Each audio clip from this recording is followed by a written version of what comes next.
cada dia. Senhor, que ela possa arder mais uma vez essa noite, Senhor. Acende os nossos corações. Senhor, nós queremos nos apaixonar por Ti novamente, Senhor. Nós queremos chamar, Senhor Jesus, com todo o nosso ser, Senhor, com tudo aquilo que há em nós, Pai. Voltemos ao início, voltemos ao princípio, onde tudo era simples, onde tudo era belo. Voltemos ao início, voltemos ao princípio, onde tudo era simples, onde tudo era belo.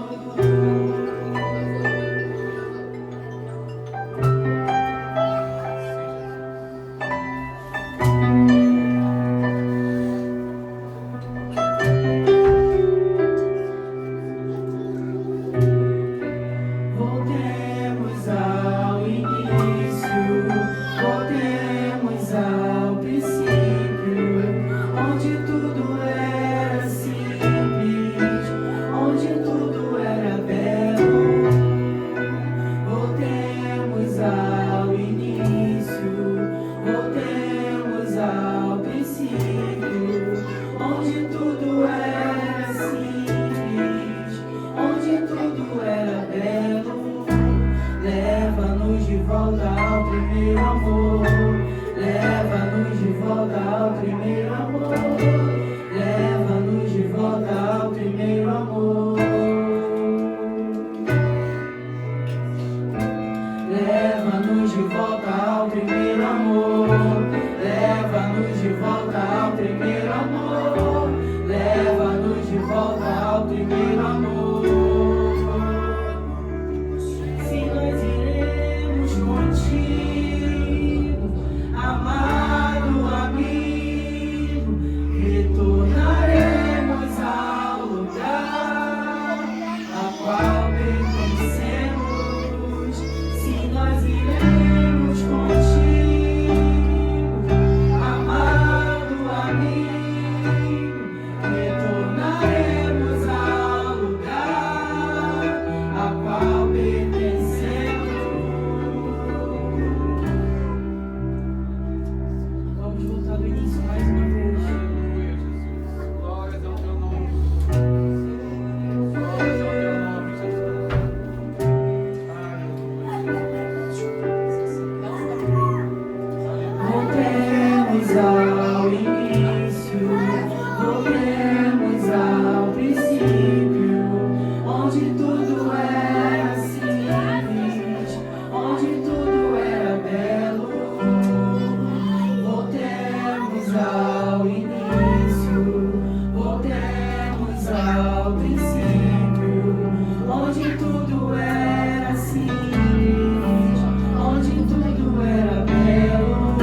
amor. Leva-nos de volta, Senhor. Leva-nos de volta ao primeiro amor. Leva-nos de volta ao primeiro amor. Leva-nos de volta ao primeiro amor. Leva-nos de volta ao primeiro amor. Leva-nos de volta ao primeiro amor. Leva-nos de volta ao primeiro amor. Obrigado, Senhor Jesus, pelo teu amor, Senhor. O teu amor nos constrange, Senhor Jesus. Muito obrigado por esse amor, Senhor Jesus. Nós queremos voltar, Senhor Jesus, ao início. Nós queremos voltar, Senhor Jesus, a te amar, Senhor Jesus, verdadeiramente, Pai. Aquela chama, Senhor Jesus, que um dia se apagou, que um dia, Senhor Jesus, que já foi tão grande, Pai, por ti, mas que hoje não passa apenas de uma fagulha, Senhor. Restaura, Senhor, renova, Senhor. Aquece mais uma vez, Senhor. Em nome de Jesus, Tu és nosso Pai, Senhor. Muito obrigado, Senhor, pela Tua paternidade nas nossas vidas. Tu és, Senhor Jesus, mais real que tudo, Senhor. Tu és mais real que tudo, Senhor. Os Teus pensamentos nos definem, Senhor. Os nossos pensamentos não nos definem, Senhor. Aquilo, Senhor, que achamos não nos define, Senhor. Aquilo que dizem não nos define. Mas só o Senhor, só os Teus pensamentos. És mais real que o chão que eu piso.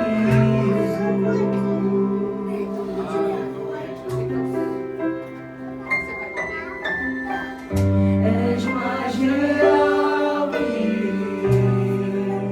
a pele em meus olhos.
és a minha realidade.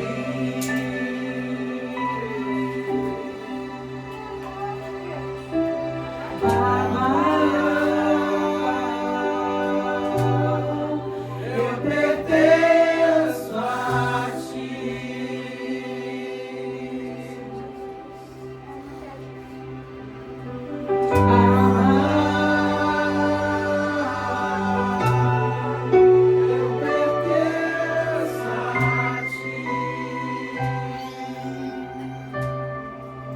És a minha realidade.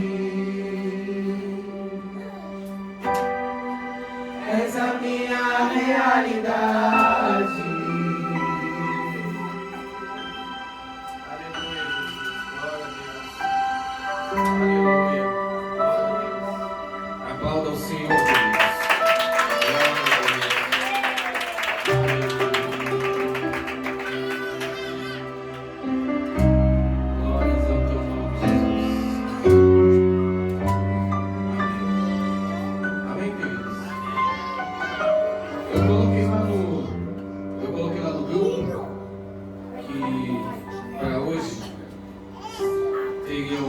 Seriam 3 voluntários. Normalmente a gente convida, né? Mas hoje seria 3 voluntários a dar uma palavra de no máximo 9 minutos e 59 segundos. Com a seguinte observação. Primeiro, texto bíblico, Thaisa, pode ser lido, que é uma referência. Tem que ter a referência, né? Mas sem esboço, sem anotação, consulta somente ao Espírito Santo. E se tiver mais de 3 voluntários, Thaisa, hoje, que fique para a próxima segunda, Natália. Tá? Combinado? Quem é o primeiro? Se não houver 3, eu vou indicar. Vou apontar e tem que vir. Mas eu sei que aqui, né? Aqui, Letícia, aqui todo mundo estuda a Bíblia. Aqui, os devocionais diários, né? O pão diário. São nem diários, são minutos. Mas tem que, a galera lê o dia todo aqui. Oração, nem se fala.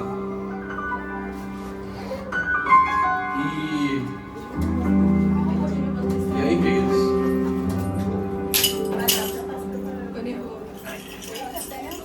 Rapaz, é muita gente. Olha, passar de 3 como combinado, fica uma próxima segunda, tá bom? E aí a gente tem outras coisas muito boas para ser feita hoje ainda. E aí, querido, você que, eu sou tímido, eu não sei falar, eu não vou falar. E aí, o que acontece? Se você continuar se comportando assim e tal, eu vou saber se eu posso dar mais 1 ou 2 passos com você para frente, ou mais 1 ou 2 passos com você para trás. E aí você vai ver as pessoas funcionando, fazendo, né, Letícia? Vivendo na plenitude daquilo que o Senhor quer para a sua vida, mas eu não vou, Alice, porque eu sou muito tímido. Eu não sei falar. O que vão pensar de mim? Eu não sei nem falar. O que vão pensar? Mas, querido, o maior instrumento musical o Senhor te deu, que é a sua boca. E certamente, se for para comentar sobre qualquer outra coisa, a gente consegue. Se for para falar de uma série, então, uma série que a gente vê lá no streaming favorito, você fica aqui 40 minutos, de boa, e sem nenhuma anotação. Então, com as coisas do Senhor, com as coisas do Reino, também tem que ser assim. Quem é o primeiro?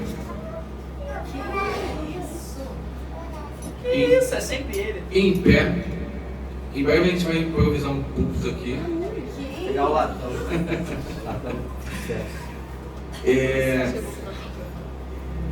Aproximadamente 10 minutos. Não pode passar disso porque o coleguinha ou a coleguinha vai falar também.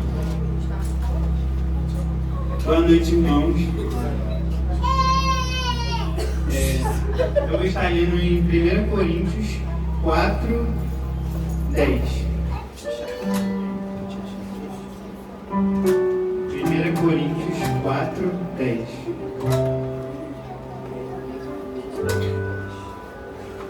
Aqui é Paulo dizendo: nossa dedicação a Cristo nos faz parecer louco, mas vocês afirmam ser sábios em Cristo. Nós somos fracos, mas vocês são fortes. Vocês são respeitados, mas nós somos ridicularizados. Até agora passamos fome e sede. Não temos roupa necessária para nos manter aquecidos. Somos espancados e não temos casa. Trabalhamos arduamente com as próprias mãos para obter sustento. Abençoamos quem nos amaldiçoa. Somos pacientes com quem nos maltrata. Respondemos com bondade quando falam mal de nós. E no entanto, até o momento, temos sido tratados como a escória do mundo, como o lixo de todos. Não escrevo essas coisas para envergonhá-los, mas para diverti-los como meus filhos amados. Aqui fala sobre a dedicação de Paulo, a dedicação que ele tinha no Evangelho, o que ele sofria, o que ele passava por Cristo, para fazer a vontade de Cristo. E muitas das vezes, nós, por um problema tão minúsculo, tão pequeno, queremos abandonar nossa fé, queremos parar. Mas Paulo sentia fome, Paulo era espancado, Paulo não tinha para onde ir. Paulo, cara, ele era louco para as pessoas, porque a atitude dele, o que ele tinha com Cristo, era tão grande que as pessoas falavam: que maluquice é essa? Você é espancado, você é xingado, você é maltratado por Cristo. E muitas das vezes as pessoas nem sabem que somos cristãos porque não mudamos, não refletimos a Cristo. Muitas das vezes fazemos como o mundo faz, quando as pessoas nos maltratamos, quando as pessoas falam mal da gente, também falamos mal. E ali na Bíblia fala que o Paulo, ele se dedicava ao máximo, ele se fazia fraco para Cristo. Ele realmente fazia a vontade do Senhor. Ele realmente entendia qual era a vontade do Senhor, mesmo que para ele fosse loucura, mesmo que doísse para ele. Mas ele permitia que o Senhor crescesse e ele diminuísse. Então, hoje eu estava olhando, eu falei: caraca, Senhor, como eu preciso diminuir para que o Senhor cresça em mim. Como eu ainda preciso diminuir para que a vontade do Senhor seja feita. Porque Paulo não queria passar fome. Paulo não queria ser xingado. Paulo não queria ser tratado como um lixo. Paulo não queria ser tratado como um louco no mundo. Mas por Cristo, ele se fez louco. No Cristo, ele apanhou. No Cristo, ele foi xingado. No Cristo, ele teve mansidão com o próximo, mesmo não tendo mansidão com ele. Ele deu outra face quando bateram na sua primeira vez. Então, isso me confrontou muito, irmãos, porque muitas das vezes, quando me batem na primeira face, eu quero devolver, eu não dou minha face. Muitas das vezes, quando me xingam, eu quero xingar de volta. Muitas vezes, quando estão com raiva de mim, eu também quero ter a raiva deles. Mas o Senhor foi misericordioso, porque quando Cristo foi crucificado, Jesus fala: Deus arrepende, Deus tem misericórdia deles, eles não sabem o que fazem. E ele estava sendo crucificado, irmãos. Então, muitas das vezes, como nós também estamos sendo crucificados, também possamos ser misericordiosos, assim como Cristo foi conosco. E amém.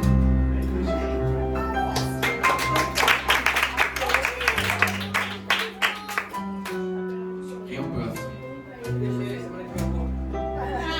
Não, posso ir, mas Então já fica aqui no lado dele, depois dele. não, mas não me preparou, pô. Aí essa semana que vem. Cadê? Olha, muito bom isso aqui. Tá vendo, Natália? Tá presenciando isso? Tô quase acabando. Tô quase acabando. São que horas aí, gente? Me atualizem aí pra saber se... 7h34. Ai, meu Deus do céu. Aqui, queridos, ó. Olhem pra mim, toda atenção aqui, por favor.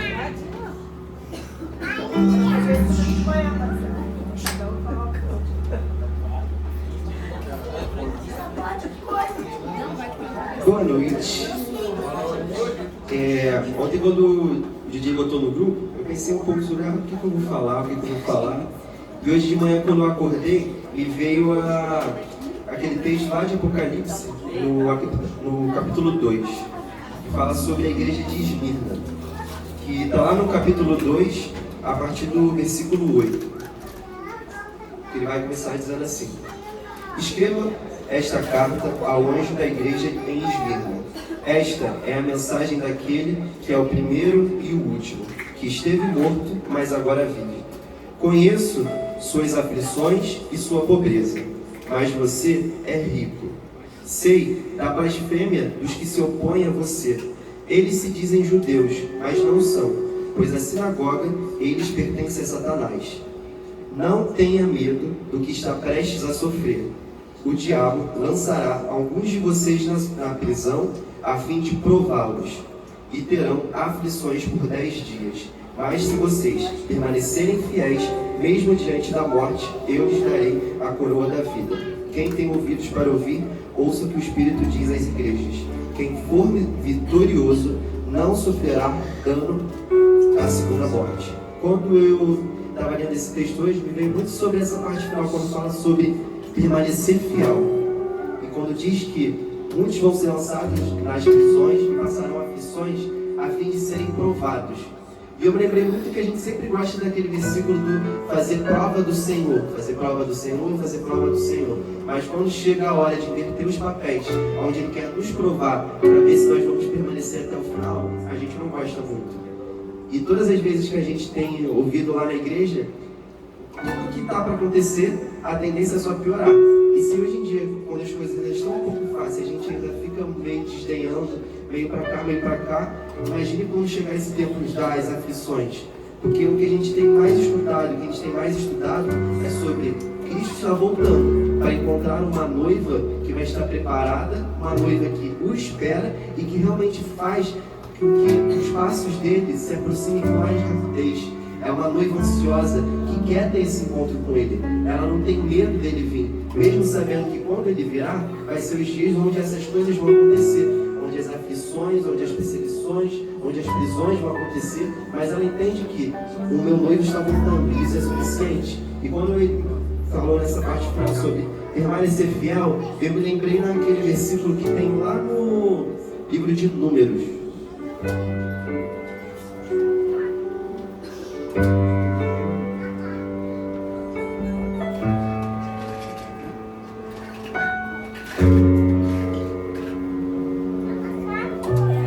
Está no livro de Números, no capítulo 5. Pode ser a partir do versículo 12. Ele diz: dê as seguintes instruções ao povo de Israel. Se a esposa de alguém se desviar, for infiel ao marido e tiver relações sexuais com outro homem, sem que o marido ou qualquer outra pessoa fique sabendo, ainda que não haja testemunha e a esposa tenha sido pega sem flagrante, ela ficará contaminada. Se o marido tiver ciúmes e suspeitar da esposa, precisará ser levada para o sacerdote. Lá no versículo 16 ele vai falar: numa vasilha de barro, colocará um pouco de água sagrada e a misturará com o pó do chão do tabernáculo. Uma vez que o sacerdote tiver apresentado a mulher diante do Senhor, soltará o cabelo dela e colocará em suas mãos a oferta pelo Senhor, como testemunho de suspeita. O sacerdote se colocará diante dela, segurando a vasilha de água amarga que traz maldição sobre os culpados. Lá no 19 ele vai dizer: que você permaneça imune aos efeitos dessa água amarga que traz maldição. Mas se você se desviou, sendo infiel ao seu marido, contaminou a si mesmo, tendo relações sexuais com outro homem. E no versículo 21, que o povo saiba que a maldição do Senhor está sobre você, quando ela se tornar infértil.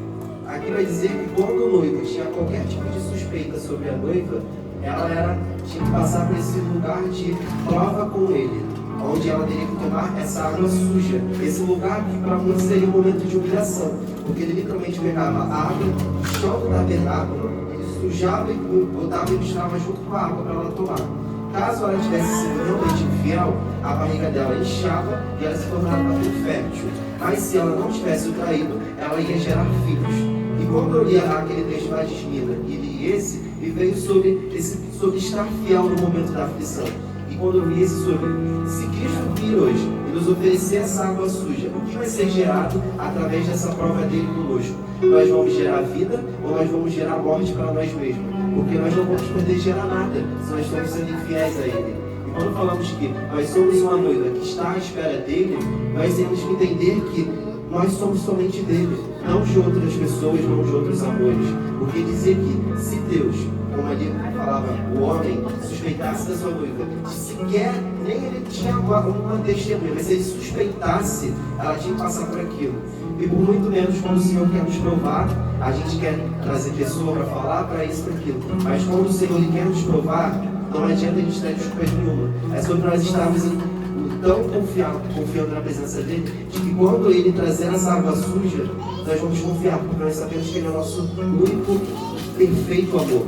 E quando eu li essa parte da água suja, me veio muito uma reflexão sobre: será que nós estamos prontos para tomar essa água suja, que é a prova do Senhor do nosso amor, ou nós somente queremos ficar na Babilônia tomando os vinhos nas taças?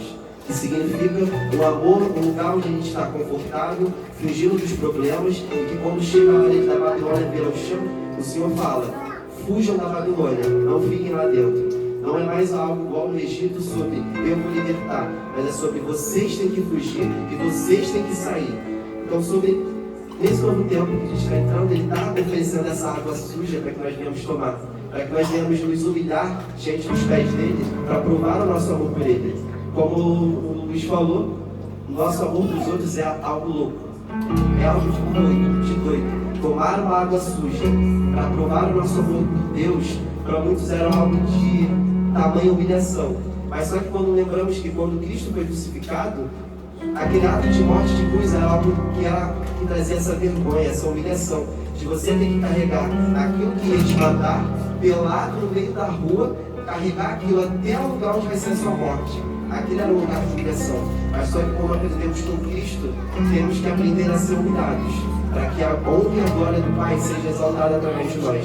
Então que nesse tempo, onde nós vamos provar dessa água suja, e que nesse tempo, como diz em Gina, que vamos passar por provações, que nós venhamos ser encontrados fiéis, porque somente os filhos permanecem esperando os pais, mas os órfãos, eles não confiam e vão embora.